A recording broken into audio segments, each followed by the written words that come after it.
Hello दोस्तों, welcome back to BX technician. आज हम शुरू कर रहे हैं पावर बीआई। इसमें हम बेसिक से एडवांस लेवल तक जाएंगे और एक ही सीरीज होगी। इसमें कोई सीरीज 1 या फिर सीरीज 2 ऐसा कुछ नहीं होगा। ये एक ही सीरीज में हम चलते चले जाएंगे आगे तक। ठीक है, इसमें हम चल रहे हैं इंट्रोडक्शन से, यानी बिल्कुल स्क्रैच से। तो जिस बंदे को स्क्रैच से नहीं पता है वो हमें फॉलो कर सकता है, और अगर किसी को बीच में से कोई टॉपिक जाना है तो वो अभी तो हम नहीं कर रहे हैं, बट हाँ फ्यूचर में हम जैसे अपडेट करते जाएंगे आप वो चीज फॉलो करते जा सकते। ओके, तो ये सीरीज हमारी बिल्कुल स्क्रैच से होने वाली है। हमारे साथ बने रहे, हम एक चीज को डीप डाइव करेंगे, हर चीज को बहुत आराम से और बहुत गहरे से समझेंगे ताकि कॉन्सेप्ट क्लियर हो। अगर कॉन्सेप्ट ही क्लियर नहीं होंगे तो आप फ्यूचर में उसे बस सिर्फ नॉलेज होगी, आप उसको रियल लाइफ में कहाँ यूज करना है वो समझ नहीं पाओगे। ठीक है, तो इसलिए आपको बेसिक चीजें जानना बहुत इंपॉर्टेंट है कि रियल लाइफ में इसकी क्या रिक्वायरमेंट थी और कैसे ये क्रिएट हुआ कोई चीज। करेक्ट, तो सबसे पहले समझते हैं what is a power BI. So power BI कुछ नहीं है, पावर बीआई सिर्फ एक इंटेलिजेंट टूल है जिसमें हम डाटा को विजुलाइज कर सकते हैं और रॉ डाटा में से इंसाइट्स निकाल सकते हैं। बहुत बेसिकली मैं समझा रहा हूँ। अब जैसे हमने अपनी एक्सेल की बेसिक सीरीज और एडवांस सीरीज में देखा था कि हम डाटा को चार्ट्स और पिवट टेबल में रिप्रेजेंट कर रहे थे ताकि हम डाटा को इजीली अंडरस्टैंड कर सकें कि डाटा के अंदर है क्या। करेक्ट, सेम चीज हम इस पावर बीआई में करते हैं, बस फर्क इतना है कि पावर बीआई थोड़ा एडवांस लेवल पे है। हम उसके अंदर बहुत सारे डेक्स लिख सकते हैं, हमारे पास विजुअलाइजेशन के बहुत सारे वे हैं उसके अंदर काम करने के, और पावर बीआई उससे बहुत ज्यादा एडवांस टूल है, उससे बहुत ज्यादा पावरफुल है। करेक्ट, अगर मैं उसको आपको जो लिखा है उसको बहुत बेसिक में तोड़ तोड़ के समझाने की कोशिश करूँ तो बस इतना सही है कि ये डाटा विजुअलाइजेशन टूल है जो कि एक माइक्रोसॉफ्ट ने बनाया था। ठीक है, और ये हेल्प करता है आपको रॉ डाटा के अंदर से मीनिंगफुल इंसाइट्स निकालने के लिए। जो भी हम डैशबोर्ड के अंदर विजुअलाइजेशन यूज करने वाले हैं वो सारे ही इंटरेक्टिव बनते हैं इसके अंदर। अगर मैं किसी भी ग्राफ के किसी भी कॉलम में क्लिक करूंगा तो वो उसके अकॉर्डिंग बाकी ग्राफ को भी चेंज कर देगा। मतलब इट्स डिपेंड ऑन यू कि अगर आप ये चाहते हो तो चेंज कर सकेगा,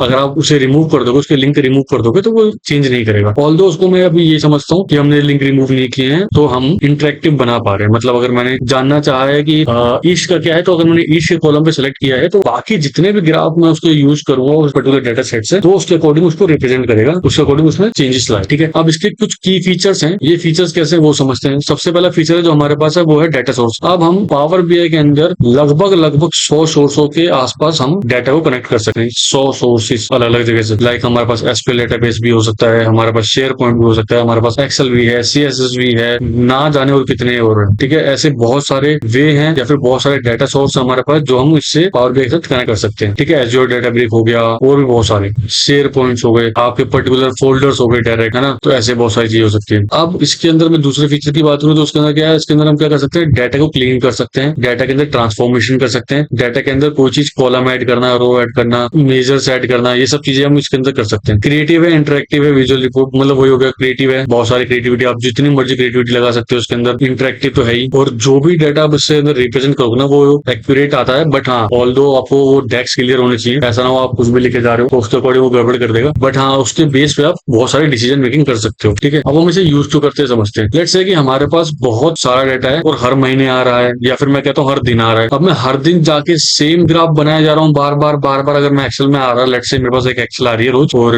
वो उसी के ऊपर मुझे काम करना है। ठीक है, तो उसके बजाय हम क्या करते हैं, हम उस एक्सेल को ना कन्वर्ट कर देते हैं बड़े लेवल पे, यानी एसक्यूएल को, और एसक्यूएल से हम कनेक्ट कर देंगे अपने पावर बीआई को, जिससे हम मैनुअल काम हमारा खत्म हो जाएगा, हम उसे ऑटोमेट कर देंगे। हम बस रिफ्रेश करना होगा, दैट्स इट। सारे ग्राफ ऑलरेडी कनेक्टेड होंगे या ऑलरेडी प्रिपेयर होंगे, हमें बस उसके अकॉर्डिंग वो रिफ्रेश हो जाएगा। इंटरेक्टिव डैशबोर्ड होता है तो हमें पता है कि इंटरेक्टिव हो गया, हम जिस पे भी क्लिक करेंगे उसके अकॉर्डिंग बाकी ग्राफ भी चेंज हो जाएंगे। कनेक्ट विद मल्टी सोर्स, हमारे पास बहुत सारे डेटा सोर्स हैं जिससे हम इसे कनेक्ट कर सकते हैं और उसके अकॉर्डिंग हम अपने ग्राफ को यूज कर सकते हैं पावर बीआई को यूज करने के लिए कि अलग अलग सोर्सेज से आ रहा है। लेट्स से कि मेरे पास एक ही टाइप का काइंड ऑफ डाटा है, लेट्स से स्टूडेंट का डाटा मान लेते हैं। ठीक है, एक जगह से आ रहा है शेयर पॉइंट में, एक जगह से आ रहा है हमारे डेटाबेस से, एक जगह से आ रहा है एक्सेल से, बट स्टूडेंट तो सेम ही है। तो उनके जो रोल नंबर होंगे वो भी सेम होंगे, उनके जो नाम होंगे वो भी सेम होंगे, उनकी जो ऐसी डिटेल होंगी, जो यूनिक्स होंगे वो सेम ही होंगे। तो उससे हमारी कनेक्टिविटी बन जाएगी पावर बीआई के अंदर अलग अलग जगह के आने वाले सोर्स के टेबलों से, और हम उसको यूज कर सकें। इसलिए इसके अंदर ना जाने कितने, ना जाने बोल रहा हूँ, बट मोर देन 100 हमारे पास सोर्स हैं जिससे हम कनेक्ट कर सकते हैं, और हम रियल टाइम पे भी डाटा को रिफ्रेश कर सकते हैं। ऑल्दो वो थोड़ा हैवी हो जाती है फाइल, बट जो उसके प्लस पॉइंट है वो तो ये है कि हम रियल टाइम पे भी इस पे काम कर सकते हैं। इसके अलावा जो भी डैशबोर्ड मैं बनाऊंगा, मैं अपने ऊपर के मैनेजमेंट, अपने सबऑर्डिनेट्स, अपने कलीग, सबके साथ वो पर्टिकुलर डैशबोर्ड शेयर कर सकता हूँ जो रियल टाइम में उनको डाटा रिप्रेजेंट करके दिखाएगा। तो इसलिए हमें पावर बीआई का यूज करना बहुत इंपॉर्टेंट हो जाता है। और जैसे जैसे हम डाटा एनालिस्ट की तरफ जा रहे हैं, डाटा ड्राइवर की तरफ हम जा रहे हैं, उसके अकॉर्डिंग हम अपने स्किल सेट और अपने टूल्स को इंप्रूव करते जाएंगे। अगर आप यहाँ तक पहुंच गए हो और आपको वीडियो समझ में आने लगी है, हमारी मेहनत आपको अच्छी लग रही है, तो प्लीज वीडियो को लाइक करें, शेयर करें, सब्सक्राइब करें। आपके एक छोटे सब्सक्राइब से हमें बहुत हेल्प मिलती है। लेट्स मूव उसके कंपोनेंट्स क्या क्या है। कंपोनेंट्स का मतलब यहाँ पे ये है कि उसके पास डेस्कटॉप वर्जन के अलावा पावर बीआई में हमारे पास और क्या क्या चीजें हैं। डेस्कटॉप वर्जन वो वर्जन है जो हम हमारे कंप्यूटर पे, हमारे पर्सनल लैपटॉप पे या पर्सनल कंप्यूटर के अंदर हम उसको डाउनलोड करके फिर यूज कर रहे हैं खुद के लिए। खुद के लिए का मतलब है यहाँ पे अभी फिलहाल खुद के लिए। बट जब मुझे वो सेम डैशबोर्ड किसी को शो करना है तो मैं, मेरे पास दो तरीके हैं। दो तरीके कैसे? या तो मैं अपना लैपटॉप ले लेके घूमता रहूं हर जगह, या फिर मैं उसे पब्लिक पे डाल दूं, पब्लिश कर दूं, ठीक है। और पब्लिश करने के बाद मैं वो जो एक्सेस है या फिर जो लिंक है वो लिंक हर उस बंदे के साथ शेयर कर दूं ऑनलाइन ही, जिससे वो अपने सिस्टम में बैठे बैठे देख कर है, भले उसके पास पावर बीआई डैशबोर्ड हो या ना हो। करेक्ट, पावर बीआई डेस्कटॉप उसके सिस्टम में भी आप इंस्टॉल हो या ना हो, वो पावर बीआई सर्विस से ऑनलाइन देख सकता है। अगर मैं इसको आपको दूसरे वे में समझना चाहूँ तो ऐसे समझ सकते हैं, हमारे पास एक होता है फेसबुक का एप्लीकेशन या फिर व्हाट्सएप का एप्लीकेशन, दूसरा होता है इनके वेब वर्जन। जैसे आपने अगर कभी फोन से अपने व्हाट्सएप को कंप्यूटर में चलाया हो तो आपके पास एक वेब वर्जन होता है जिसको आप बस क्यूआर कोड से स्कैन करोगे और वो ओपन हो जाएगा वहां पे, मतलब आपको कोई एप्लीकेशन डाउनलोड नहीं करनी। Same goes with Facebook, Facebook भी यही है, आप चाहो तो एप्लीकेशन डाउनलोड कर सकते हो और चाहो तो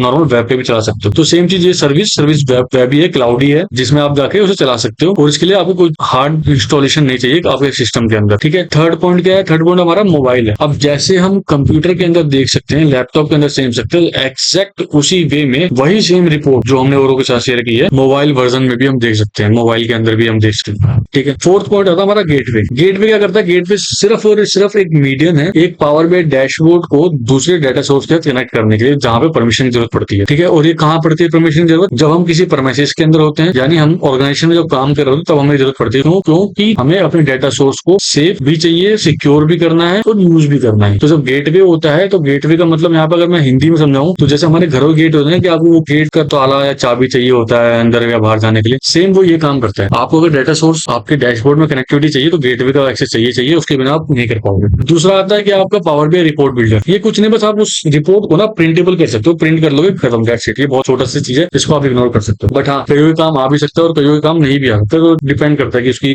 रिक्वायरमेंट पे, है ना। ऐसा नहीं बोल सकते हम कि मेरे को अगर रिक्वायरमेंट है तो वो आपको भी होगा और आपको है तो मेरे को भी होगा, ठीक है। Let's move next slide. अब आते हैं इस पे कि पावर बीआई और एक्सेल के अंदर क्या क्या डिफरेंस है और हमें एक्सेल से पावर बीआई की तरफ शिफ्ट करना पड़ा, या ऐसी क्या रिक्वायरमेंट आ गई जो हमारा एक्सेल फुलफिल नहीं कर पा रहा, करेक्ट, ठीक है। तो सबसे पहले समझते हैं फीचर, डाटा हैंडलिंग कैसी है। डाटा हैंडलिंग एक्सेल के अंदर एक लिमिटेड है। अगर आपने नोटिस किया हो हमारे बेसिक सीरीज में तो हमने देखा था कि हमारे पास 10 लाख रोज हैं आज के टाइम वाले अपडेटेड एक्सेल में। अगर आप पुराने वर्जन में जाओगे 2019 से भी पुराना, तो उसमें आपके पास आई थिंक 60,000 के आसपास कुछ रोज थी। सेम कॉलम्स भी एक लिमिटेड ही हैं एक्सेल के अंदर। और अगर मैंने ज्यादा यूज कर भी लिए ना, लेट से मैंने कई हजार रिकॉर्ड्स रखे उसके अंदर और कई सारे कॉलम्स रखे, तो वो एक्सेल इतना हैवी होता है कि वो स्मूथली काम ही नहीं करता। ऑल्दो हमारे पास शीट 1 2 शीट 3 4 5 सो ऑन है, बट जितनी ज्यादा मैं उसे यूज करूंगा उतनी ज्यादा वो फाइल हैवी होती चली जाएगी। सीधी सी बात है, जितनी ज्यादा मैं अपने कमरे के अंदर कोई सामान भरूंगा उतनी स्पेस कम होती जाएगी और मेरे को चलने के लिए उतनी स्पेस कम मिलेगी। सेम एक्सेल के साथ भी, एक्सेल के पास एक लिमिटेड कमरे जैसा है रिकॉर्ड स्पेस है, वो उतने में ही घूमेगा, उतने में ही चलेगा, जो भी कर सकता है। अब अगर मैं पावर बीआई की बात करूं तो पावर बीआई बहुत बड़े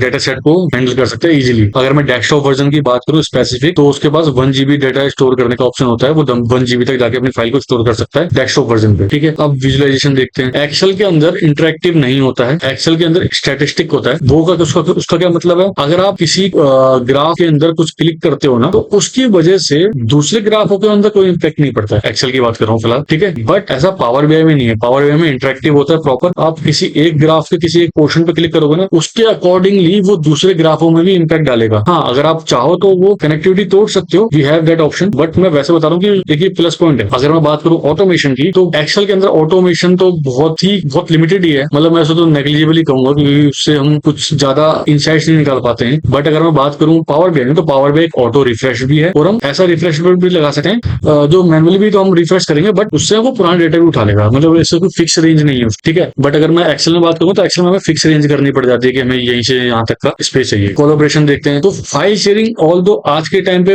एक्सेल के अंदर भी बहुत अच्छी हो गई है। ऐसा नहीं है कि आप लिमिटेड ही कर पाओगे, काफी हद तक एक्सेल के अंदर भी अच्छा खासा फाइल शेयरिंग पोर्शन आ गया है आज के टाइम पे। बट अगर मैं क्लाउड शेयरिंग की बात करूँ तो वो अभी भी नहीं आया है, वो पावर बीआई के पास है। पावर बीआई क्लाउड शेयरिंग कर सकता है, ठीक है। आप उसे पावर सर्विस में जाके पब्लिश कर सकते हो, गेटवे के साथ कनेक्टिविटी बना सकते हो और मोबाइल में भी एप्लीकेशन दे सकते हो। बट ये सब एक्सेल के पास अभी फिलहाल नहीं है। May be in future Microsoft चाहे तो आ जाएगा, but I don't think so, क्योंकि दोनों ही प्रोडक्ट माइक्रोसॉफ्ट के हैं, तो माइक्रोसॉफ्ट एक ही जैसे काम दोनों प्रोडक्ट पे तो नहीं करने वाला। That's my interpretation, but Microsoft का कुछ नहीं कह सकता मैं, बहुत बड़ी कंपनी है, वो कुछ भी कर सकती है। अब मैं बात करूं परफॉर्मेंस की, तो परफॉर्मेंस एक्सेल में अगर ज्यादा डेटा आ गया तो वो स्लो हो जाएगा, बट अगर पावर बीआई में ज्यादा डेटा है वो उतना ही अच्छा इंसाइट दे पाएगा, उतना ही डीप इंसाइट दे पाएगा, आप उतना ही ज्यादा डीप तक डिगिंग कर सकते हो उसके अंदर और उतनी ज्यादा इंसाइट्स निकाल सकते हो। तो पावर बीआई का जो प्लस पॉइंट है वो, तो पावर बीआई बहुत इजीली उसे हैंडल भी कर सकता है। सकता है। तो ऑल दो मोटा मोटा देखूं, अगर आपका बहुत लार्ज डाटा सेट है और इंटरेक्टिव चाहते हो, ऑटो फेच चाहते हो, तो power BI one of the best. आपका डाटा सेट बहुत मीडियम तो भी नहीं कहूंगा मैं, बहुत नॉर्मल सा है, बट आपको वहाँ ये देखना है कि हाँ आपको कैसे चल रहा है, बट हाँ आपको बार बार बनाना पड़ेगा उसमें एक्सेल में। ऑल दो पावर BI में ऐसा नहीं, पावर में वो बस रिफ्रेश मारो and we are good to go. Correct, let's move to power BI workflow.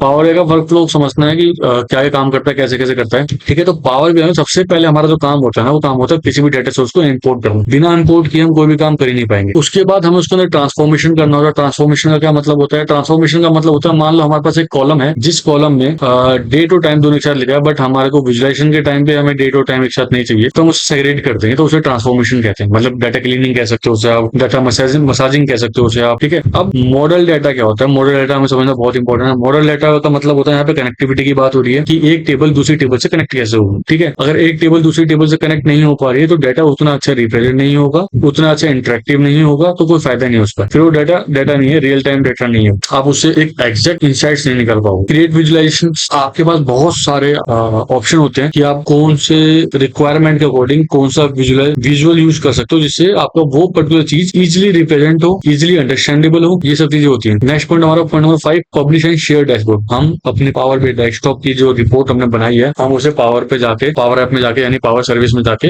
हम उसे पब्लिश कर सकते हैं। उसके बाद हम वो डैशबोर्ड का लिंक जिसके साथ भी शेयर करना चाहते हैं उसका शेयर करके उसे दिखा सकते हैं। ठीक है, तो अगर मैं इसका वर्कफ्लो सिंगल को मैं बताऊं, तो उसका सिंपल सा वर्कफ्लो है, डाटा को हम इंसाइट करेंगे, आई मीन डाटा को इंपोर्ट करेंगे, उसको क्लीन करेंगे अपने अकॉर्डिंग, हमारे अकॉर्डिंग हम उसके कॉलम्स नेम चेंज कर सकते हैं, मॉडिफिकेशन कर सकते हैं। वो फिर डाटा मॉडलिंग यानी कनेक्टिविटी, कौन सी टेबल किस टेबल के साथ कनेक्ट हो पा रही है। फिर उसके बाद हम उसके अंदर विजुलाइजेशन बनाएंगे, यानी हम उसके अंदर ग्राफ्स यूज करेंगे अलग अलग हमारी रिक्वायरमेंट के अकॉर्डिंग, फिर हम उसको शेयर कर देंगे, जिसका एक बहुत बेसिक सा वर्कफ्लो है जो आपको हर प्रोजेक्ट में काम आएगा। अब एक इसको समझते कि पावर BI की जरूरत क्यों पड़ रही है हमें, है ना, इसकी क्या रिक्वायरमेंट है जो ये फुलफिल कर रही है हमारी रियल लाइफ की। ठीक है, तो रियल लाइफ एग्जांपल समझते हैं। रियल लाइफ एग्जांपल क्या कह रहा है? रियल लाइफ एग्जांपल ये कह रहा है कि आपके पास लेट्स से कि मेरे पास मेरी फैक्ट्री है। ठीक है, उस फैक्ट्री में मेरे पास पिछले 12 महीने की सेल्स पड़ी है। ठीक है, उस 12 महीने की सेल्स को मैं अगर मैं एक्सेल में रखूंगा तो कितनी एक्सेल बनानी पड़ेगी? अगर मैं हर मंथ बना रहा हूँ तो ठीक है, मुझे हर महीने ही एक नया एक्सेल बनाना पड़ेगा और हर महीने सेम एक्सेल के विजुलाइजेशन यूज करना पड़ेगा। मतलब मेरे को ये पता करना पड़ेगा कि कौन से ग्राफ में मैंने क्या यूज किया था, हर बार मुझे वो चेक करना पड़ेगा। तो ये ना कुछ इसके लिमिटेशंस हैं एक्सेल में। ठीक है, इसलिए हमें रियल लाइफ में भी पावर BI की जरूरत पड़ गई। अब पावर BI ने वो कैसे फुलफिल करा? अब उसने क्या करा कि आपके पास एक तो बहुत सारे ऑप्शन है इंपोर्ट करने के डाटा को। ठीक है, अब चाहो तो आप एक फाइल बना सकते हो एक्सेल की। लेट्स से कि आपके पास एक एक्सेल की फाइल है, ठीक है, जिसमें आपने बेसिक सा डाटा रखा हुआ है। उस बेसिक के डाटा को आप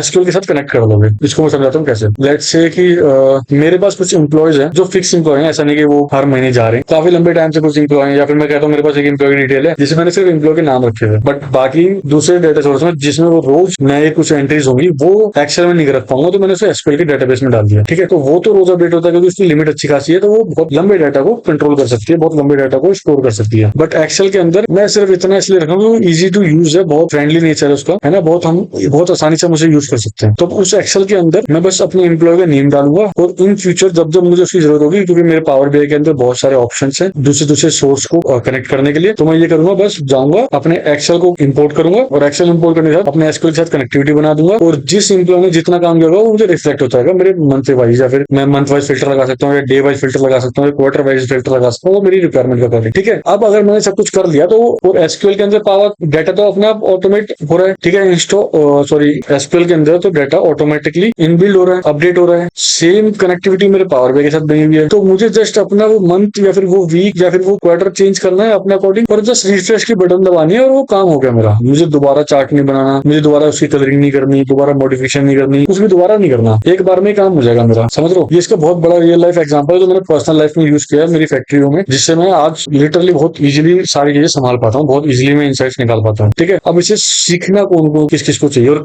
वो उसे क्या काम आ सकता है। ठीक है, स्टूडेंट, अगर कोई स्टूडेंट डाटा एनालिस्ट या डाटा इंजीनियर कह लो या फिर डाटा साइंस की तरफ जाना चाहता है, तो यू शुड लर्न, ये आपके बहुत काम आने वाला है। और जो अपना करियर एक बेसिक से डाटा एनालिस्ट की प्रोफाइल की तरफ स्विच करना चाहते हैं, तो उसके लिए भी बहुत अच्छा है। बिजनेस ओनर, उसके लिए बिजनेस ओनर के लिए क्यों अच्छा है? क्योंकि भाई मैं बिजनेस ओनर हूँ, मुझे पता है कि मेरा डाटा क्या कर रहा है क्या नहीं, तो मैं खुद ही अंडरस्टैंड कर सकता हूँ, खुद ही एनालाइज कर सकता हूँ कि मेरा डाटा अगर मुझे ये रिप्रेजेंट कर रहा है तो 100% यहाँ पे कमी है और यहाँ पे इंप्रूवमेंट एरिया है, तो मैं यहाँ पे काम कर सकता हूँ। मुझे नहीं पता कि अगला बंदा मुझे रियल लाइफ दिखाएगा डिटेल्स या नहीं। करेक्ट, फ्रीलांस में भी काम आता है, लोग जो प्रोजेक्ट उठा लेते हैं पावर BI के, उसमें भी काम आएगा। आपको करियर रोल आपके बस में क्या क्या है? आपने अगर पावर BI सीख लिया या इसके जो बेसिक्स रिक्वायरमेंट्स है वो फुलफिल कर ली, तो आपके पास फ्यूचर में करियर के ऑप्शन क्या क्या है। एक तो आप पावर बीआई डेवलपर बन सकते हो, तो आज के टाइम पे लिटरली बहुत हाई डिमांड में है। पावर बीआई हो गया आपका, डेटा एनालिस्ट हो गया आपका, बिजनेस एनालिस्ट हो गया, ये 3-4 प्रोफाइल जो है, और एक बार डाटा इंजीनियर हो गया, ठीक है, आपका डाटा साइंटिस्ट हो गया। डाटा से रिलेटेड जितनी भी प्रोफाइल है आज के टाइम पे वो लिटरली बहुत बूम पे हैं, वो आगे जाके भी बूम पे ही रहेंगी। क्यों? क्योंकि हर कंपनी चाहती है कि उसको इनसाइट्स मिले, उसे उसका इंप्रूवमेंट एरिया पता लगे, और उसे पता लगे कि वो पिछली बार से यानी पिछले क्वार्टर से या पिछले ईयर से कंपैरिजन करे कि उसका प्रॉफिट कैसा चल रहा है, उसकी परफॉर्मेंस कैसी चल रही है। तो उस सबको जानने के लिए ना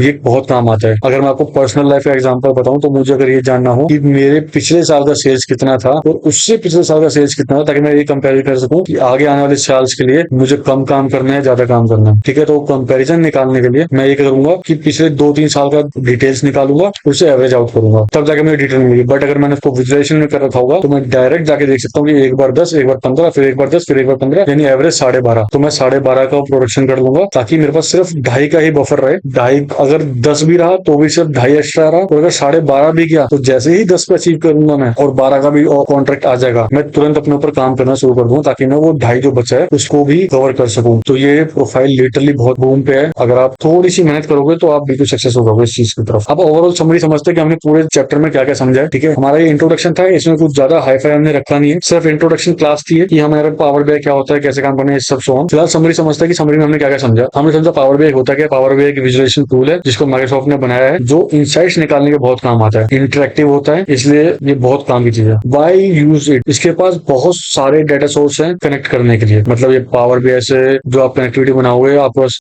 डाटा ब्रिक से भी हो सकता है, एज्योर से भी हो सकता है, आपके पास एसक्यूएल है, आपके पास शेयर पॉइंट है, आपके पास सीएसवी है, आपके टेक्स्ट है, आपके पास एक्सेल है, आपके पास जितने भी पॉसिबल ऑप्शन हो सकते हैं डाटा को स्टोर करने को, सारे कनेक्टिविटी होती है पावर बीआई के पास। इसलिए हमें पावर बीआई यूज करना बहुत इंपॉर्टेंट है। दूसरा, ऐसा नहीं है कि पावर बीआई ही मार्केट में अवेलेबल ऐसा एआई वो बिजनेस एनालिस्ट टूल है, इसके अलावा भी बहुत सारे हैं, जैसे क्लिक सेंस हो गया, टैबलू हो गया। बट अगर मैं बात करूं यूज की, तो पावर बीआई इस समय मार्केट में सबसे ज्यादा यूजफुल है, सबसे ज्यादा यूज हो रहा है, क्योंकि बहुत इजी टू अंडरस्टैंड है, बहुत हमारे पास लिवरेज है कि हम इसको बहुत अलग अलग तरीके से यूज कर सकते हैं, ठीक है। इसलिए हर प्रोफेशनल ऑफिस इसे ही यूज कर रहा है। अब कंपोनेंट्स क्या है? कंपोनेंट्स वही कि आपके पास पावर बीआई डेस्कटॉप वर्जन है, पावर बीआई सर्विस है, पावर बीआई ऐप है, पावर बीआई मोबाइल है, पावर बीआई गेटवे है, या आपके कंपोनेंट्स में आते हैं। पावर बीआई और एक्सेल के अंदर हमने क्या क्या सीखा था, देखा था कि हम एक्सेल के अंदर उतना ज्यादा लार्ज डाटा सेट यूज नहीं कर सकते जबकि हम पावर बीआई में कर सकते हैं। इंटरेक्टिव डैशबोर्ड पावर बीआई में बनता है, एक्सेल में नहीं बनता, ठीक है। ये सब चीजें जो हमने पावर बीआई और एक्सेल के कंपेरिजन करा, हमने तब समझ में आया। वर्क फ्लो में पता है, पहले हमें डाटा को इंपोर्ट करना है, फिर उसे अपने अकॉर्डिंग ढालना है। ढालने का मतलब हम उसे अंदर क्लीन कर सकते हैं, ठीक है, फिर विजुअलाइजेशन करेंगे, फिर हम उसे शेयर करेंगे। तो ये उसका वर्क फ्लो है। आज के लिए इतना ही दोस्तों। अगर वीडियो आपको बहुत अच्छी लगी है, बहुत अच्छे से समझ में आई है चीजें कि क्या हो रहा है, कैसे हो रहा है, तो प्लीज इस वीडियो को लाइक करें, सब्सक्राइब करें, और हमारे एक्सेल के बेसिक, मॉडरेट और एडवांस लेवल को फॉलो करते रहें। एक्सेल अगर आपको आता है तो आपके बहुत सारे फंक्शंस हैं जो आपको हेल्प करेंगे